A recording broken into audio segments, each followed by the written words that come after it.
Alors, je voulais faire une espèce de petit point sur ce conflit du Karabakh pour savoir quelles leçons en tirer, quelles leçons géopolitiques en tirer, comment interpréter l'accord de paix et qu'est-ce qu'on voit venir du monde d'après, en fait, à partir de cet accord provisoire. Bon, d'abord, vous vous souvenez peut-être que j'avais fait le pari en m'imaginant que c'était peut-être très recherché, que c'était la Russie qui avait la main et qui finirait par imposer une solution. On ne pensait pas que ce serait aussi caricatural que ça, d'une certaine façon. C'est-à-dire que c'est vraiment ce qui s'est produit, mais pas tout de suite. Vladimir Poutine a attendu un certain temps pour intervenir. Il a attendu que la situation se dégrade pour pouvoir être en position de force et rétablir une forme d'équilibre entre ces deux clients que sont l'Azerbaïdjan et l'Arménie. On a donc une guerre qui a duré 44 jours, qui a fait entre 5 et 6 000 morts, 75 000 déplacés. Est-ce que cette guerre est vraiment finie? Pour le moment, on n'a pas de statut du Karabakh encore. On a un certain flou dans l'application des accords de paix. Mais ce qu'il en ressort, c'est que on va avoir des troupes russes qui vont être présentes un peu partout et qui seront les garantes du cessez-le-feu sur place et qui vont rester. Avec un accord qui leur garantit une présence qui est reconduite tacitement. Donc ça, c'est tout à fait intéressant d'une part parce que ça matérialise l'emprise russe dans la région. La deuxième nouvelle qui me semble importante et poser des questions de philosophie des relations internationales très importantes, c'est l'assassinat ciblé du physicien iranien qui était le père du programme nucléaire iranien, qui a donc eu lieu le 30 novembre dernier. Alors très intéressant à la fois parce que c'était une opération commando très minutieusement organisée qui était pourtant très complexe à mener à bien. On a eu un piège avec sur une autoroute, un commando à moto qui a attaqué la berline blindée dans laquelle se trouvait ce physicien, Mohsen Fakhrizadeh, ainsi que sa femme, et qui est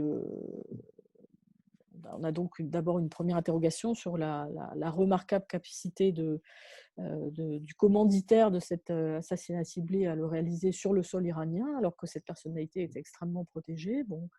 tout le monde songe à une commande israélienne. Ça porte la signature a priori du Mossad. D'autant que vous savez qu'en 2018, Benjamin Netanyahou avait présenté ce scientifique assassiné comme étant la tête pensante du programme nucléaire iranien, et que son nom était donc sur la liste, et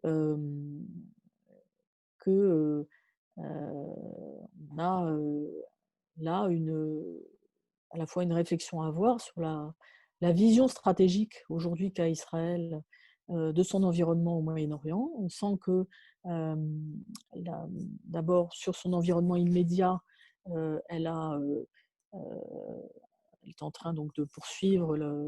l'expansion des colonies dans les territoires palestiniens, l'annexion du Golan, le transfert de l'ambassade à Jérusalem, l'annexion du Golan, le chaos en Syrie qui finalement se résout à l'avantage de Bachar al-Assad pour le moment, mais qui ne menace pas tellement Israël, qui a mené des raids tout au long du conflit syrien pour frapper le Hezbollah quand c'était nécessaire. Une inquiétude certes au Liban, avec une situation qui est extrêmement instable, probablement structurellement, et une menace perçue du Hezbollah. Mais cette alliance de revers tout à fait étonnante qui a été concrétisée avec les accords d'Abraham et donc cette paix avec les Émirats arabes unis et Bahreïn, qui va finalement amener toute une partie du monde arabe à se réconcilier avec Israël.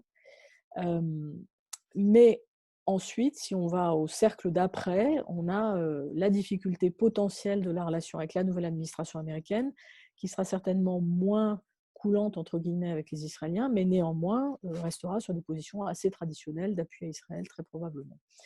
Donc finalement, dans ce contexte, la menace iranienne était ce qui semblait à nouveau être de plus immédiat, de plus important pour les Israéliens, de façon conjoncturelle, avec une fenêtre d'intervention qui était cette espèce de flou de la période de transition présidentielle américaine. Donc là, on est dans un contexte, je dirais, assez classique, puisque les Israéliens ont déjà procédé à des assassinats ciblés de personnalités identifiées spécifiquement comme ennemies dans différents pays. Mais là, ce qui est très intéressant pour nous, analystes, encore une fois, sur l'analyse philosophique de la façon de mener les guerres déclarées ou sous-jacentes, c'est la technique même de l'assassinat ciblé. Parce qu'aujourd'hui, il n'y a pas seulement des dictatures qui assassinent des opposants, on a donc aussi des démocraties qui se permettent d'éliminer des adversaires dont elles considèrent qu'ils menacent gravement leur sécurité. Donc ces assassinats ciblés, ils ont été pratiqués pas simplement par des Israéliens, mais assez régulièrement par l'administration américaine sous Obama, qui, en parallèle de son désengagement du Moyen-Orient, avait en réalité privilégié cette méthode d'intervention, notamment vis-à-vis de membres de Al-Qaïda au Yémen.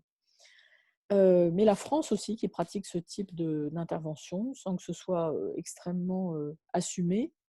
légalement. Et ce qui aujourd'hui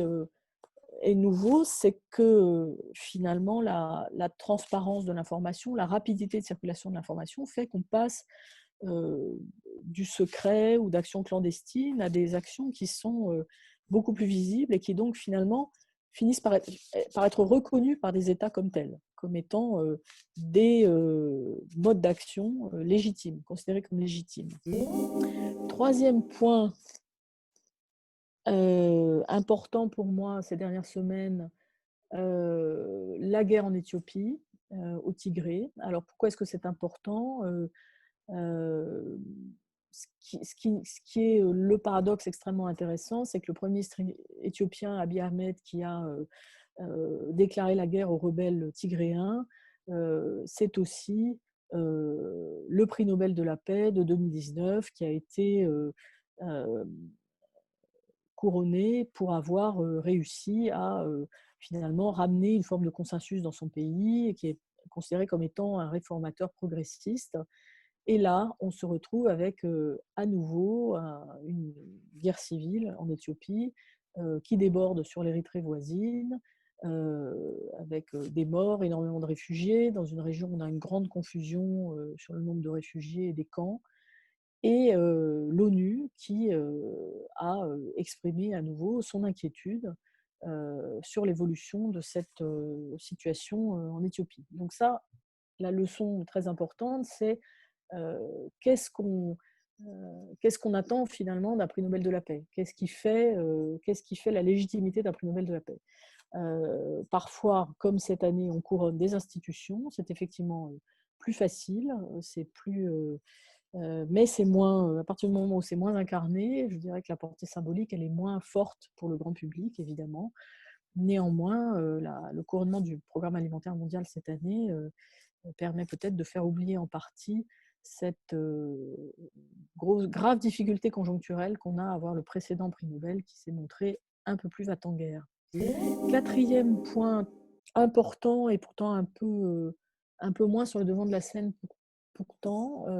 j'ai très peu parlé de l'Asie jusqu'à présent, donc je tenais à dire un petit mot sur Hong Kong, puisque cette semaine, on a eu des annonces à la fois de condamnation à la prison de dissidents hongkongais et d'une très forte amende pour fraude qui a été infligée au magnat de la presse libérale hongkongais Jimmy Lai aussi. Donc ça veut dire que la reprise en main par les Chinois se poursuit à Hong Kong depuis les très grandes manifestations qu'en 2019 le pays a connues. Donc un début de crise structurelle qui est la plus importante depuis la rétrocession de Hong Kong à la Chine par les Britanniques en 1997. Et ce qui est particulièrement frappant dans cette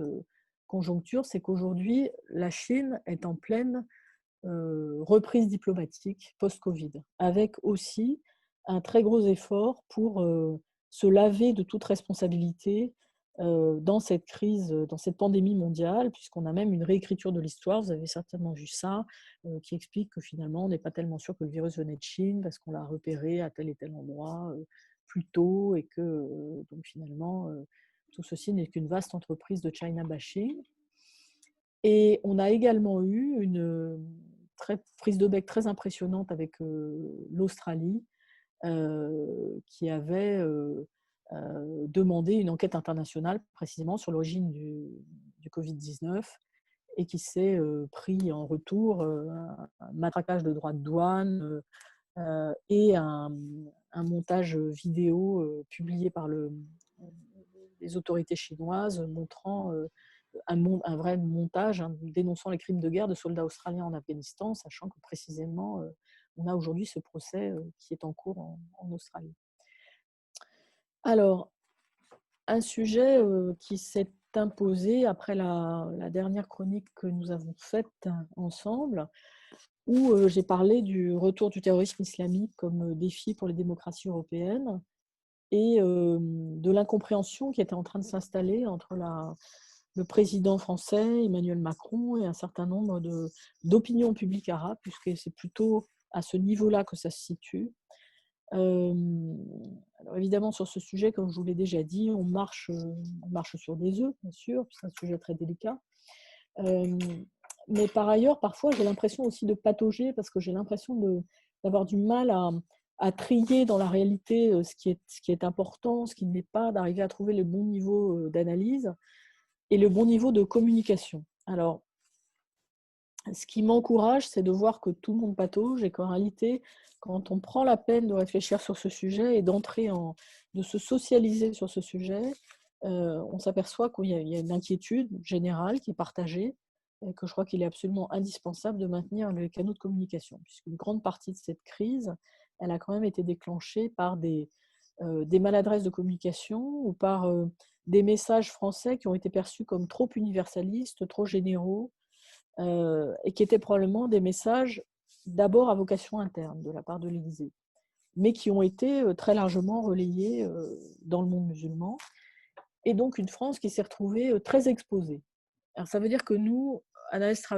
travaillant sur le Moyen-Orient, on a eu énormément de demandes et que de toute façon, il a fallu y aller. Quand je vous dis qu'on patauge, j'ai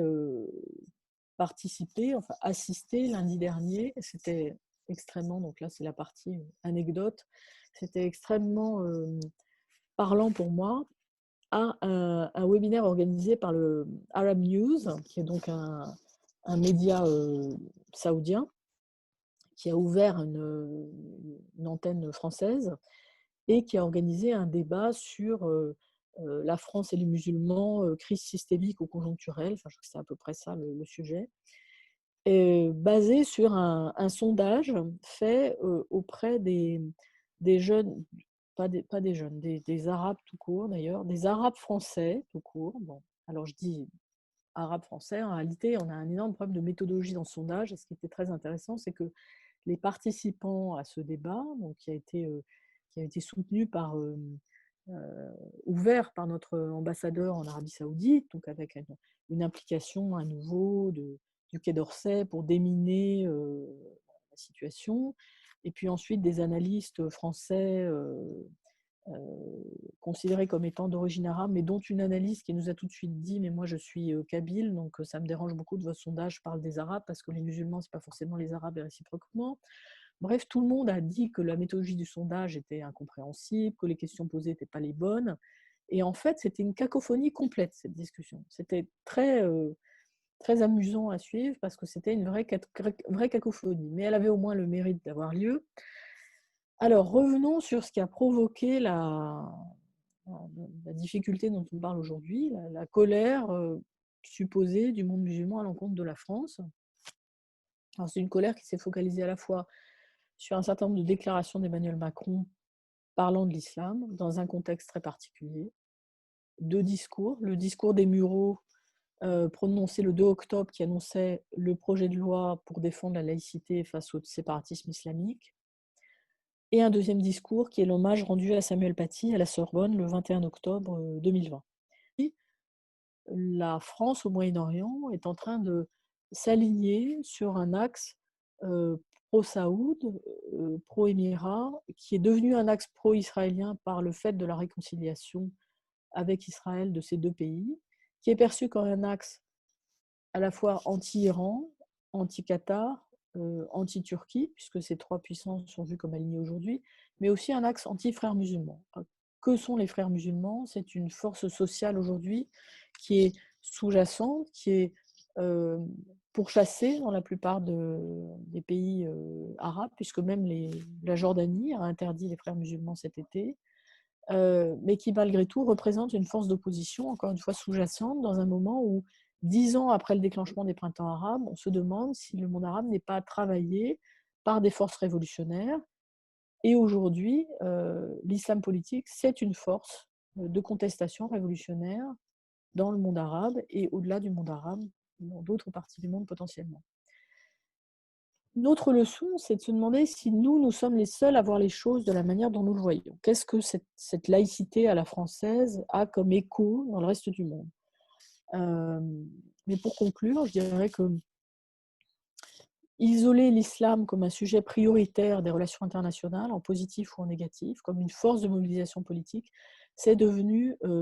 absolument mainstream. Donc, moi, pendant très longtemps, j'essayais de ne pas m'occuper de religion. Je constate qu'aujourd'hui, la religion, elle envahit tout le monde comme un vrai facteur politique. On a vu déjà que Joe Biden, en campagne, avait pris la peine de s'adresser directement aux musulmans américains, de prendre position contre ce qui était perçu comme une sorte de délire anti-islamique de Trump. Je vous rappelle l'épisode du Muslim ban aux États-Unis, hein, et Biden a précisé que un de ses une de ses premières mesures serait d'éliminer le Muslim ban, undoing Trump's Muslim ban. Et en face de ça, on a des pays qui, au contraire, adoptent des politiques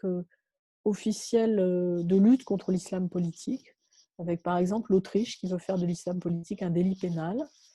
Et on se retrouve donc aujourd'hui prise dans cette bagarre internationale de